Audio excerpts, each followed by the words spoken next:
Bom dia, boa tarde, boa noite. Hoje eu vou fazer mais uma resenha de livro, dessa vez do livro A Ilusão Americana, do Eduardo Prado, que é um grande historiador e economista brasileiro do final do século XIX, membro de uma família paulistana tradicional e que deveria ser mais lido, assim como vários outros historiadores brasileiros dessa época, como José Pedro Galvão de Souza, Capitão de Abreu, etc. Bom, em especial eu gosto muito desse livro e desse historiador porque mostra que o nível intelectual daquela época era imensamente maior que hoje. Não que não haja boas pessoas hoje, há excelentes pessoas fazendo trabalhos incríveis, mas na média o nível intelectual é infinitamente menor hoje do que era naquela época. Bom, vamos começar então com o resumo do livro. No Brasil, em várias partes do mundo, mas especialmente no Brasil, há um grande número dos chamados neoconservadores, um termo inventado para designar normalmente aquelas pessoas da geração Boomer ou X que ainda têm uma certa mentalidade de Guerra Fria e que os Estados Unidos são um grande protetor da liberdade e do capitalismo e devem ser a polícia do mundo por causa disso. Eles costumam afirmar que a influência americana no Brasil é boa e que ela nos protegeu do comunismo soviético na Guerra Fria e hoje nos protege do comunismo chinês. Há outros, um pouco mais esclarecidos, que acham que a influência americana é boa no Brasil somente quando os Estados Unidos têm um presidente supostamente de direita. E quando a esquerda está no poder, a influência deles é maléfica e eles só patrocinam coisas ruins. E ainda acham que a extrema degeneração que os Estados Unidos patrocinam no mundo tem causas recentes. Vou aqui provar que os dois estão completamente errados, dando vários fatos históricos.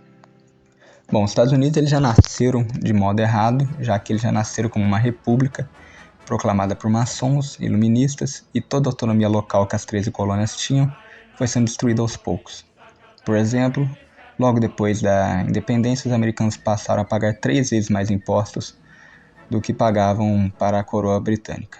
A doutrina Monroe, maçônica, feita pelo presidente James Monroe em 1823, dizia: a América para os americanos, e que os Estados Unidos iria proteger os outros países da América de ataques europeus e vice-versa. Vejamos alguns exemplos do porquê isso é uma completa furada. Primeiro que não existe identidade americana porra nenhuma, já que os países da América são bem diferentes entre si e muitos se odeiam. O México oprimiu e às vezes invadiu a Guatemala, que por sua vez tem sangrentas guerras com El Salvador, que por sua vez é inimiga da Nicarágua, feroz adversário de Honduras, que odeia a Costa Rica. Colômbia e Venezuela têm um ódio mortal entre si, e o Equador é vítima ora do Peru, ora da Colômbia. O Peru já assaltou a Bolívia e depois se uniu a ela numa guerra contra o Chile. O Chile já invadiu 2 vezes a Bolívia e o Peru e odeia a Argentina, que também usurpou territórios da Bolívia. O Paraguai odiava a Argentina, principalmente durante o governo do ditador Solano Lopes, que invadiu a Argentina, Brasil e Uruguai. Além disso, os argentinos desejam restaurar o vice-reinado do Prata, anexando o Paraguai e o Uruguai. Isso só no século XIX. Quase todos os países latino-americanos, depois da independência, viveram ditaduras sangrentas e tiveram a ruína das finanças. Eles dão calote descarado em todos os seus credores europeus. E segundo Eduardo Prado, abre aspas, os ministros da Fazenda das Repúblicas Espanholas, por meio de empréstimos que não são pagos, têm extorquido mais dinheiro das algibeiras europeias do que jamais a Europa tirou das minas de ouro e prata da América. Fecha aspas. Vejamos agora alguns exemplos de como os Estados Unidos sempre trataram seus supostos aliados americanos. Primeiro, o governo americano era contra qualquer país da América que tentasse abolir a escravidão, como foi o Haiti. Hayne, acompanhado por todo o seu partido, queria que o simples fato de um país qualquer reconhecer a independência do Haiti fosse motivo para a ruptura das relações diplomáticas com os Estados Unidos. Em 1825, o governo de Washington pediu ao czar da Rússia a sua intervenção junto à corte da Espanha para que essa cessasse de hostilizar as suas antigas colônias, já de fato independentes, especialmente a Colômbia e o México. Segundo o secretário de Estado Henry Clay Middleton, ministro americano em São Petersburgo, o México e a Colômbia, prosseguindo em sua hostilidade contra a Espanha, poderiam eventualmente tomar conta de Cuba e ali acabar com a escravidão.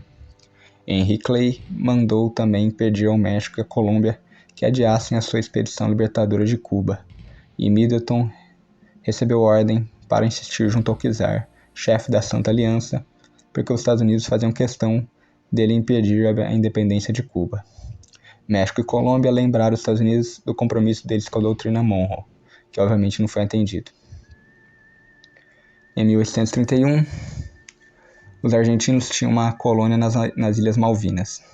Alguns navios de pesca americanos não quiseram obedecer às ordens do governador da colônia. Dali estourou um conflito administrativo e diplomático entre o cônsul americano em Buenos Aires e o governo argentino. Estava a questão neste pé quando a corveta americana Lexington saiu de Buenos Aires, comandada pelo capitão Silas Duncan, e foi às Ilhas Malvinas, bombardeou o estabelecimento argentino, desembarcou as tropas, matou muitos colonos, incendiou todas as casas, destruiu as plantações e levou os sobreviventes presos, uns para os Estados Unidos e abandonando outros na costa do Uruguai na miséria. Depois dos americanos destruindo a colônia argentina, a Inglaterra tomou conta da ilha. O governo americano incitou uma revolta no Texas para forçar esse estado a se separar do México. E o Texas se separou, os Estados Unidos logo anexaram-no e depois declararam guerra ao México, tomando boa parte de seus territórios do Tratado de Guadalupe Hidalgo de 1848, no qual o México teve que ceder a Califórnia, Nevada, Novo México, Arizona, Utah para os Estados Unidos. O bombardeio de Veracruz durou 4 dias e foi horrível e inteiramente desnecessário, segundo Bancroft. O saque e as matanças de feridos no campo de batalha, os prisioneiros queimados vivos, são fatos confirmados pelas mais elevadas autoridades oficiais. O governo americano colocou González e Dias no governo do México, que era fantoche americano. Ainda no México, Maximiliano I, imperador mexicano de 1864 a 1867, não quis sancionar os grandes abusos do clero, sobretudo em relação aos bens da igreja. O decreto dele que aboliu os contratos agrícolas dos peões e revogou uma antiga lei pela qual os trabalhadores das haciendas ficavam verdadeiros escravos, sujeitos até a açoites, fez com que as chamadas classes conservadoras, entre aspas, tivessem um grande ódio contra ele. E sabemos que quando chamam essas classes de conservadores, não tem nada de conservadores, e sempre foi apenas uma oligarquia escravista que sempre foi patrocinada pelo governo americano. Em 1854, São João de Nicarágua, Greytown, foi bombardeada pelos americanos. Em 1857, o presidente americano James Buchanan disse, abre aspas, o estender-se por toda a América do Norte, e isso acontecerá dentro de pouco tempo se os acontecimentos seguirem o seu curso natural. A imigração seguirá até o sul, nada poderá detê-la. A América Central, dentro de pouco tempo, conterá uma população americana, que trabalhará para o bem dos indígenas. Fecha aspas. Na Nicarágua, teve uma eleição entre 2 generais, um chamado Castelón e outro Chamarro. Chamarro estava quase eleito, mas foi deposto por Castelón, que convidou William Walker para ajudá-lo a defender a Constituição e o princípio de autoridade. Walker formou um novo exército e partiu de São Francisco em 1855, e começou vencendo na Baía das Virgens, São Juan del Sul e Rivas, e sem resistência, Walker entrou em Granada. A cidade foi saqueada por 3 dias e Walker garantiu que os moradores seriam poupados, mas obviamente foram fuzilados na primeira oportunidade. Foi dado o título de presidente da República a Patrício Rivas, que logo que pôde fugiu das mãos de Walker. Em 1856, Walker se proclama ditador da Nicarágua e em 22 de setembro fez um decreto restabelecendo a escravidão, que já tinha sido abolida há 32 anos. As outras nações da América Central declararam guerra a Walker e começou a receber grandes recursos dos Estados Unidos. Walker chegou a incendiar completamente a cidade de Granada e, graças à intervenção do capitão Davis, comandante do navio de guerra americana St. Mary, Walker pôde escapar. Vamos ver agora o caso do Peru, que exportava muito guano, um adubo feito com dejeto das aves marinhas, muito importante para a agricultura. O Peru ficou rico exportando esse adubo? Não. Ficou pobre porque não havia um regime de propriedade privada e não havia exploração privada de guano. O que havia eram concessões, parcerias público-privadas, que no fundo é a própria definição do fascismo na economia, né? Com isso, o governo peruano começou a favorecer os corporativistas amigos do governo e começou a ter muito contrabando de guano, com participação de navios americanos como o Lizzie Thompson e a georgiana. Ainda por cima, eles se financiavam com uma prata desvalorizada e ficavam ricos às custas do resto do povo por causa do efeito Cantillon. Quando uma nova moeda é jogada na economia, quem recebe primeiro essa moeda, recebe ela valendo ainda alguma coisa, e quem recebe ela por último já recebe totalmente desvalorizada. E pela lei de Gresham, que diz que a má moeda tende a expulsar do mercado a boa moeda, eles mandavam a moeda forte, que era o ouro, para fora do Peru, e os americanos se aproveitaram da situação para vender escravos para o Peru, trazendo escravos de Macau, polinésios, etc. Em 1860, o Peru estava sofrendo uma revolução, e os navios de guerra peruanos estavam guerreando contra os revoltosos. Um desses navios revoltosos, o Tumbes, logo que voltou ao serviço da legalidade, aprisionou, como era direito e dever do governo peruano, os navios contrabandistas. O que fez o governo de Washington reclamou cada vez mais insolentemente, rompeu as relações diplomáticas, andou procurando nos arquivos toda a espécie de reclamação que havia, juntou tudo, lançou um ultimato e o pobre Peru teve que aceitar. Depois que o guano já estava quase esgotado, se descobriu no sul do Peru e na costa boliviana os chamados campos de nitratos de soda. Grandes e espessas camadas dessa substância eram provindas, parece que de feldespatos decompostos pela ação das águas termais e sepultados hoje nas áreas do deserto do Atacama. Esses nitratos são como o guano, uma espécie de adubo muito poderoso, e o Chile logo desenvolveu sua indústria de nitratos. E as autoridades bolivianas começaram a querer taxar os chilenos, e aos poucos surgiu a Guerra do Pacífico, de 1879 a 1883. O exército chileno era pequeno, mas tinha 3 vezes mais voluntários que o exército oficial, e o exército Peru e da Bolívia já estavam desgastados e desmoralizados. E o Chile obteve a vitória, conquistando o território dos dois países, acabando com o acesso ao mar da Bolívia. No entanto, o ministro americano em Lima, Hurlbut, e secretário de Estado James Blaine, sob o presidente James Garfield, decidiram intervir em favor dos países perdedores. Os especuladores do guano e dos nitratos falaram a Blaine dos grandes lucros para o comércio americano, que fez acordos com eles. Blaine despachou para o Chile para mediar a paz Mr. Truscott, que levava como seu secretário Mr. Walker Blaine, filho do secretário de Estado. Ele mandou esses caras para proteger os interesses dos especuladores e traficantes e impor um ultimato ao Chile para retirar as tropas do Peru e da Bolívia. Durante a Guerra do Paraguai, encontramos a diplomacia americana representada nas pessoas dos ministros Washburn e o general McMahon, íntimos de Lopes, espectadores mudos e impassíveis de suas crueldades, seus verdadeiros cúmplices pelo silêncio e até pelo louvor. Eram espiões e auxiliares de Solano Lopes. Ainda no Paraguai, o Sr. Hopkins, cônsul do país, fundou a Companhia do Comércio e Navegação do Paraguai. Ele reclamou que sua segurança pessoal estava ameaçada e pediu pelo auxílio do navio de guerra americano Waterwitch, que lhe foi dado. O comandante desse navio quis passar por um canal que era proibido a passagem de navios e o forte de Tapiru fez alguns tiros de pólvora seca para alertar o americano. O navio fez uma descarga geral de bala no forte e este, por sua vez, resistiu e causou sérios danos ao Waterwitch.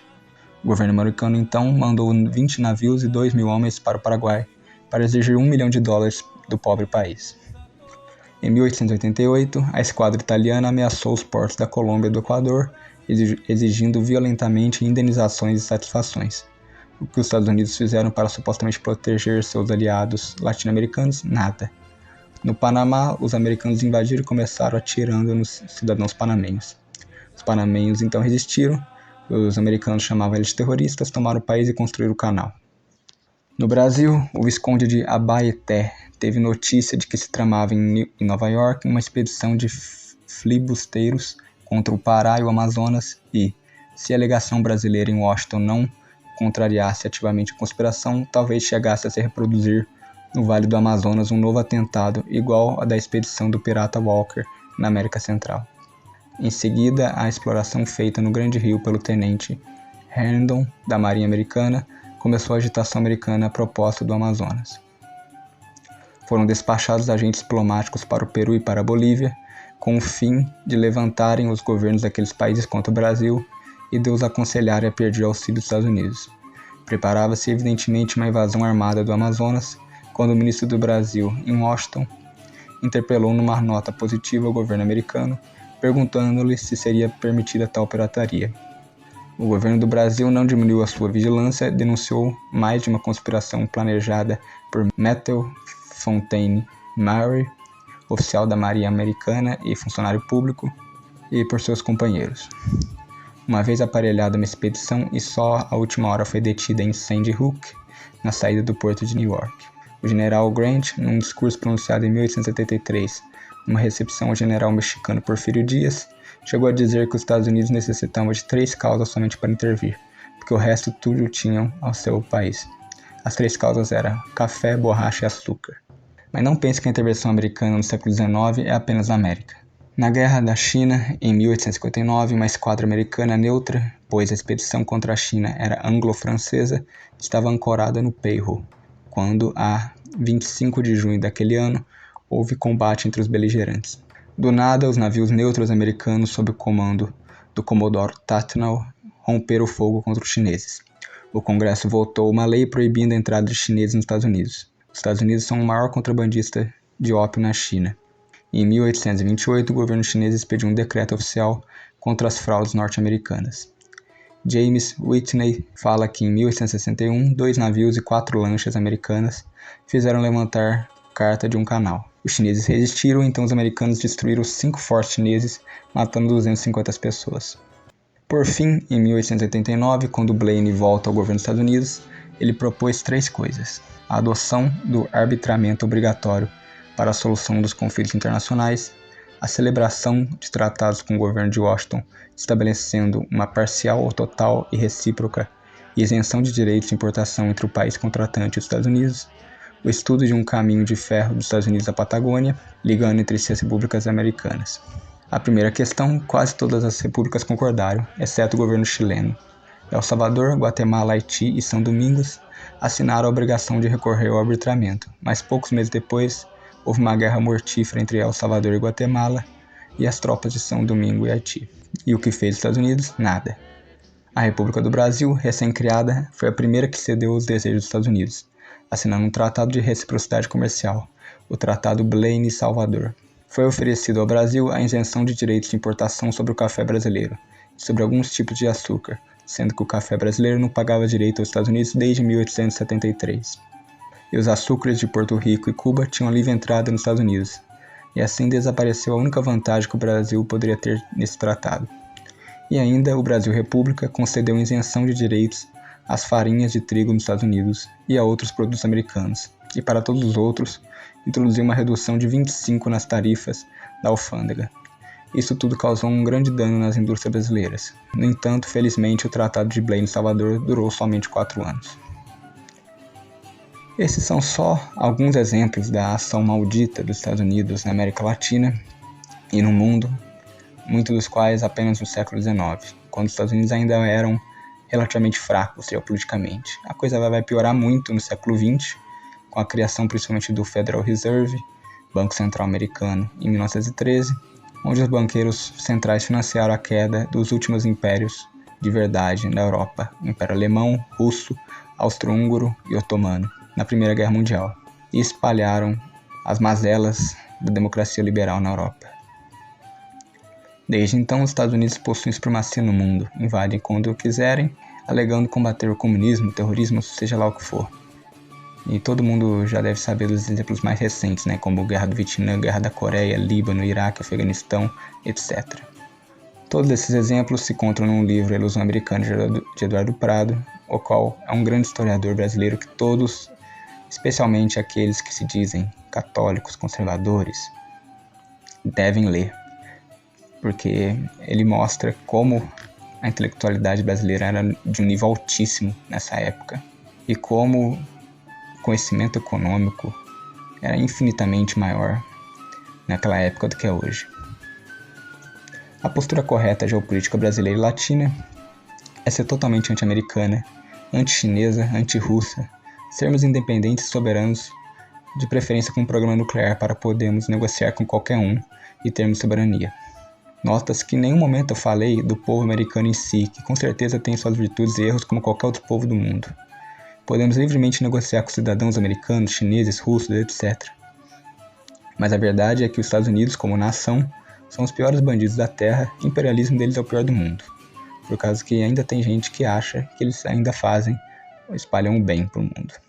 Diferente de outros que são inimigos abertos, que todo mundo sabe que são inimigos, como a China, a Rússia, etc. O terrorismo islâmico, etc. Como diria o Papa Pio XI, o liberalismo preparou o caminho para o comunismo. Foram os banqueiros centrais americanos que financiaram Lenin e o comunismo para destruir os países que pudessem oferecer concorrência a eles e também para nos tornar dependentes. Obrigado a todos que assistiram, até mais.